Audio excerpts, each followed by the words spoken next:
میں محمد اسلم فاروقی سیکر راجستھان سے بول رہا ہوں۔ جی اسلم فاروقی صاحب کیسے ہیں آپ؟ خیریت سے ہیں؟ الحمدللہ، دعائیں آپ لوگوں کی۔ ماشاءاللہ مستقل آپ کا فون لگ جاتا ہے۔ ہاں یہ اللہ کا کرم ہے صاحب، الحمدللہ آپ کی اور محبت، آپ لوگوں کی رہنمائی سے پوری دنیا میں لوگوں کو کچھ نہ کچھ ملتا ہے۔ اللہ ایسا فرما دے، آمین۔ یہ ای ٹی وی اردو کا مطلب یہ بہت بڑا فیضان ہے۔ الحمدللہ۔ مفتی صاحب سے سوال ہے جی کہ آج کل کے جس معاشرے میں بہتان تراشی کا یہ آپ نے جو موضوع لیا بڑا بہترین ہے، جی جی اور آج کل کے معاشرے میں آپس میں بہتان بہت زیادہ لگائے جاتے ہیں، جی جی۔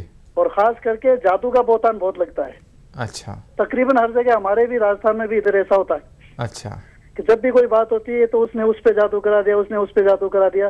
تو بہتان جو لگتے ہیں، جی کیا بہتان لگانے والے سے ہمیں سلام دعا بند کر لینی چاہیے، ٹھیک ہے۔ یا اللہ کے رسول صلی اللہ علیہ وسلم نے کون سے وہ طریقے بتائے ہیں جی جس سے بہتان کو درگزر کر دیا جائے؟ نبی کریم صلی اللہ تعالی علیہ وآلہ وصحبہ وسلم نے عقبہ یعنی مینا کی گھاٹی میں جس وقت مدینہ منورہ سے اسلام کی نعمت سے مالا مال ہونے کے لیے ایک جماعت حاضر ہوئی تھی، تو ان سے آپ نے تاکیدی طور پر کچھ فرامین عطا کیے تھے۔ من جملہ ان کے آپ نے فرمایا تھا وَلَا تَأْتُوا بِبُهْتَانٍ تَفْتَرُونَهُ بَيْنَ أَيْدِيكُمْ وَأَرْجُلِكُمْ، اس بات کا بھی تم وعدہ کرنا کہ کوئی بہتان کسی بات کو اپنی طرف سے گھڑ کے اپنے ہاتھ اور اپنے پیر کے درمیان اپنے دل سے کوئی بات بنا کر کسی پر الزام نہ تراشنا۔ نبی کریم علیہ السلام نے معاشرے کو پاکیزہ بنانے کے لیے، تمام ماحول کو خوشگوار بنانے کے لیے یہ فرامین عطا کیے ہیں۔ تو اگر کوئی بہتان باندھتا ہے، جیسا کہ آپ نے کہا کہ کسی پر جادو کا ٹونے کا الزام لگایا جا رہا ہے، تو ایسے وقت کیا کرنا چاہیے؟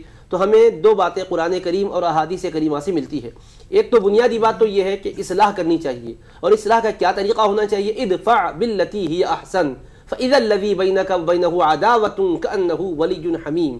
ہمیں مصلح کی حیثیت سے خیر خواہی کا معاملہ کرتے ہوئے اس کی اس بری صفت کو کس طرح سے وہ چھوڑتا ہے، کس طرح سے اس کی فہمائش کی جا سکتی، اس کی فکر کرنی چاہیے۔ تو فرمایا کہ اچھے طریقے سے تم دفع کر دو تاکہ وہ صحیح راستے پر آ جائے، اور جس کے تمہارا اختلاف ہو چکا ہے، ظاہر ہے کہ ایسے لوگوں کو کوئی دل سے پسند بھی نہیں کرتا جو یہ حرکت کرتے ہیں، تو اب یہ سمجھ کر معاملہ کرو گویا کہ وہ تمہارا جگری دوست ہے۔ تو کسی کو خیر کی طرف بلانے کے لیے آپ نہایت ہی حکیمانہ اسلوب اختیار کریں گے تو وہ اس حرکت سے رجوع کر کے انشاءاللہ تبارک و تعالی صحیح راہ پر آ جائے گا۔ ایک بات بتلا دی، اگر کسی وجہ سے یہ بات ہے کہ آپ کی کوشش کے باوجود آپ اس کو صحیح راستے پر نہ لا سک رہے ہوں، اور اس بات کا اندیشہ ہے کہ آپ کے ساتھ اس کے ساتھ اٹھنے بیٹھنے کی وجہ سے آپ خود برائی میں مبتلا ہوں گے، یا یہ کہ لوگ یہ سمجھیں گے کہ بھئی ایسوں کی حوصلہ افزائی ہو رہی ہے، تو ایسے موقع پر ایسوں سے کنارہ کشی اختیار کرنا چاہیے تاکہ اس کی وجہ سے وہ خود اپنی اصلاح کر لے اور سماج میں ایسوں کی حوصلہ افزائی ہونے نہ پائے۔ اس کے لیے اللہ تبارک و تعالیٰ نے فرمایا وَلَا تَرْكَنُوا إِلَى الَّذِينَ ظَلَمُوا فَتَمَسَّكُمُ النَّارُ، کہ جو ظلم اور ستم کرنے والے ہیں، لوگوں پر بہتان باندھ کر یا کسی اور چیز کے ذریعے سے ان کی طرف اپنا میلان نہ رکھنا، ان کے ساتھ نشست و برخاست اختیار نہ کرنا، یعنی چاہتے ہوئے محبت کی خاطر ان کے ساتھ معاملہ نہ کرنا، ورنہ جہنم کی آگ تمہیں اپنی لپیٹ میں لے لے گی۔ فرمایا وَإِمَّا يُنْسِيَنَّكَ الشَّيْطَانُ فَلَا تَقْعُدْ بَعْدَ الذِّكْرَىٰ مَعَ الْقَوْمِ الظَّالِمِينَ، اگر شیطان تم کو بھلا کے ایسوں کے ساتھ نشست کروا دے تو یاد آنے کے بعد ظالموں کے ساتھ نہ بیٹھنا۔